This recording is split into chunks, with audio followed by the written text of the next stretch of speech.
салом бародарон, ҳолатон чӣ хел? дирӯз чунин бозиҳое буданд ки онҳоро нодида гирифтан мумкин нест. ин аз он нав бозиҳое нест ки танҳо ҳисобро бинӣ ва дигар чизе нагӯӣ. Не, дар он бозиҳо бисёр мавзӯъ буданд ки бояд дар бораи он гап зад. эҳсосот буд, лаҳзаҳои баҳснок буд, қарорҳое буд ки ба натиҷаи охирин таъсир расонданд. муҳим он аст ки ин танҳо рақам дар табло нест. ин характери даставо аст, тарзи бозӣ аст, доварӣ аст, мубориза барои чемпионӣ ва барои рохат ба лигаи чемпионҳо аст. бозиҳои дирӯза ҳам сабаби таъриф шуданд, ҳам сабаби танқид ва ҳам сабаби як суҳбати ҷиддӣ.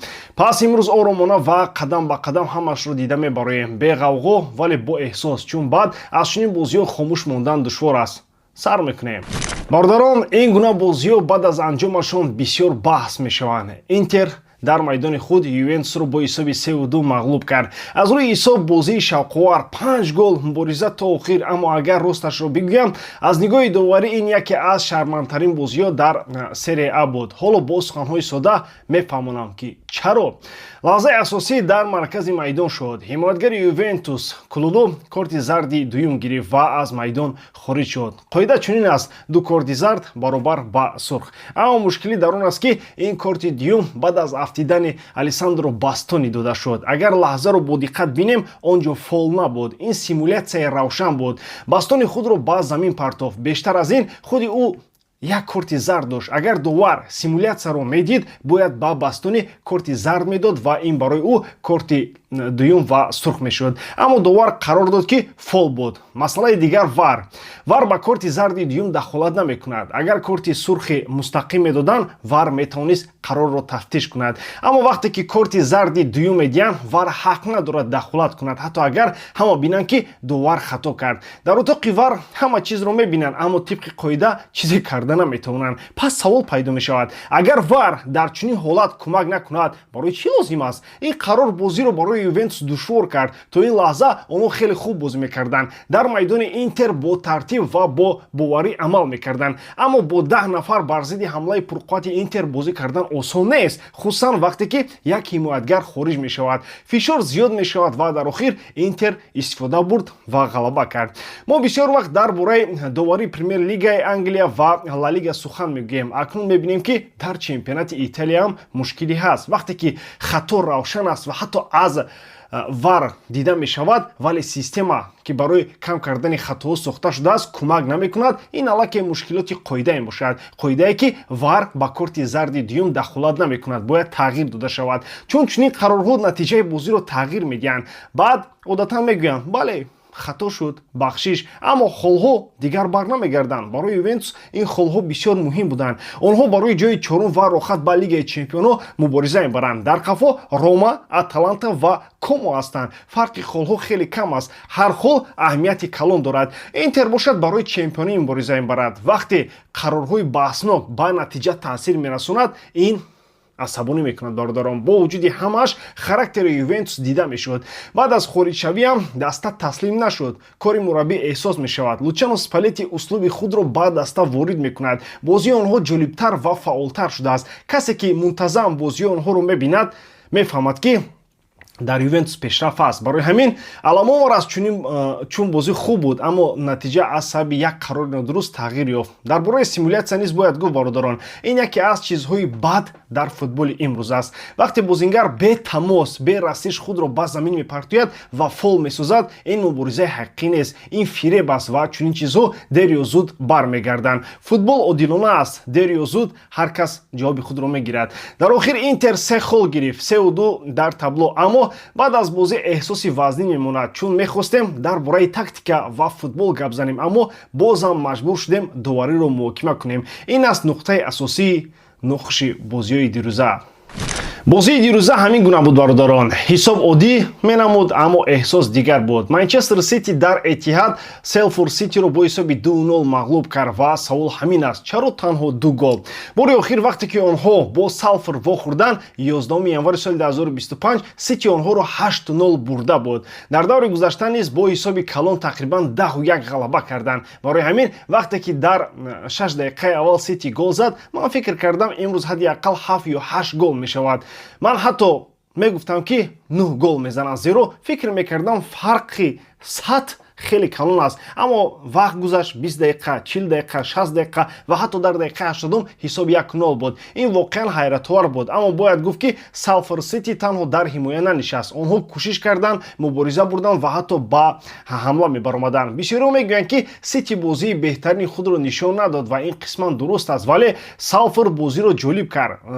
Стефан Ортега маҷбур шуд чанд наҷоти хеле хуб анҷом диҳад. Як сейфи ӯ воқеан беҳтарин буд. Дар қисми аввал Сити мисли ҳамеша бисёр лаҳза насохт, назорати тӯб буд, вале дар қисми охири ҳамла тезӣ намерасид. Онҳо ҳимояи пасти Салфордро осон шикаста натавонистанд. Аз ҳамин сабаб мегӯям эҳтиром ба Салфорд, зеро онҳо бо тартиб ҳимоя карданд. Голи дуюм танҳо баъдтар омад аз зарбаи кунҷӣ. Матео Ковачич дар ҷои дуруст қарор гирифт ва тӯбро ба дарвоза равона кард.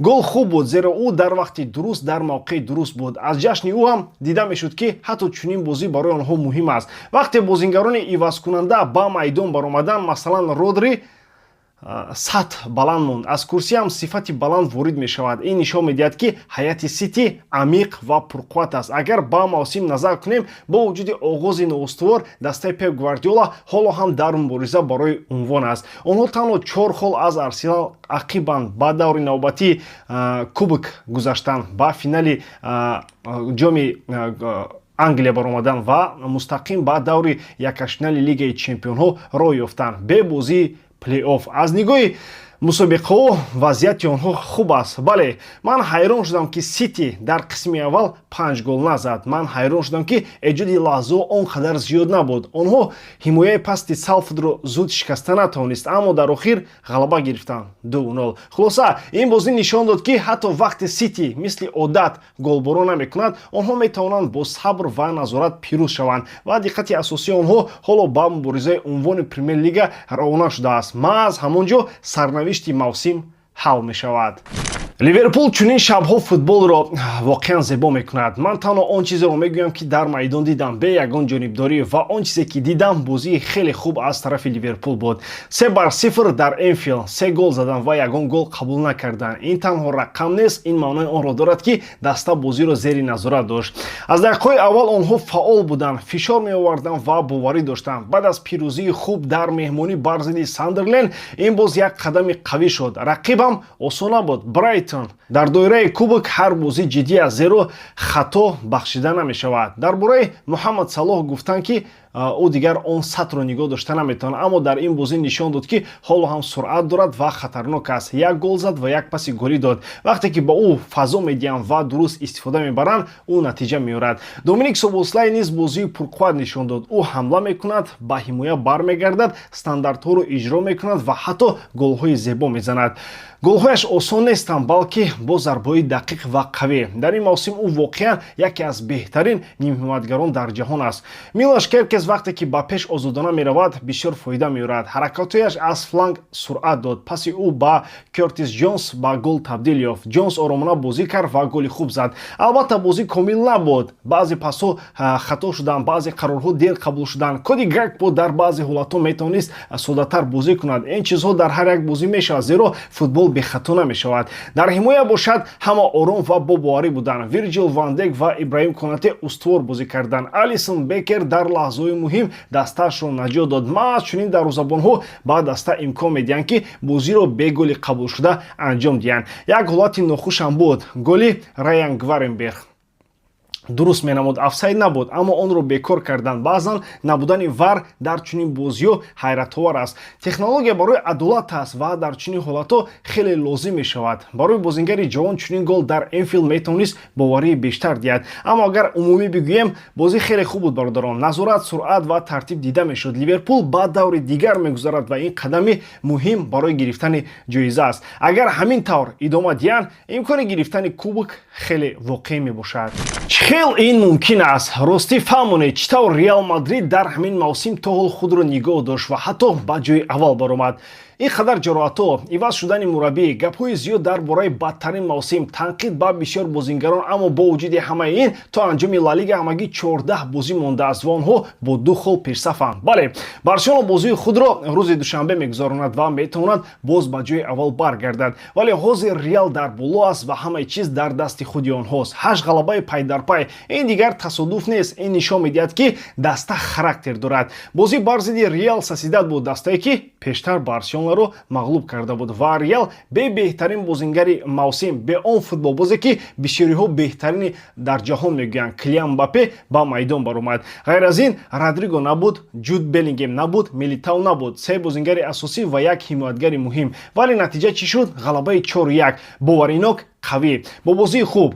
дишаб махсусан бояд дар бораи Трент Александр Арнолд гуфт. Таъсири ӯ дар тамоми бозӣ дида мешуд. Пасе ки барои голи аввал дод сатҳи бисёр баланд. Чунин пасро на ҳар кас дода метавонад. Ин танҳо партофтани тӯб нест. Ин фаҳмидани бозӣ як қадам пештар аз дигарон аст. Дақиқӣ ва ҳисобкунии дуруст. Ӯ дишаб бозиро идора мекард. Аз тарафи ӯ бисёр ҳамлаҳо оғоз мешуданд. ҳатто дар голи Федерико Валверде ҳамаи чиз аз ҳамлаи дуруст оғоз шуд. Баъд гардиши зебо ва зарбаи сахт. Рости Валверде одатан голҳои оддӣ намезанад. Ё намезанад, ё танҳо голи зебо мезанад. Зарбояш қавӣ ва дақиқанд. Дар охири қисми аввал боз як имконият буд. Аз фланги рост ҳамла кардан, тӯб ба Валверде расид. Ӯ ба Гансало пас дод, вале Гансало истифода карда натавонист. Вале тарзи бозӣ нишон медод ки даста бо боварӣ ҳаракат мекунад. Онҳо тарс надоранд, оромона бозӣ мекунанд.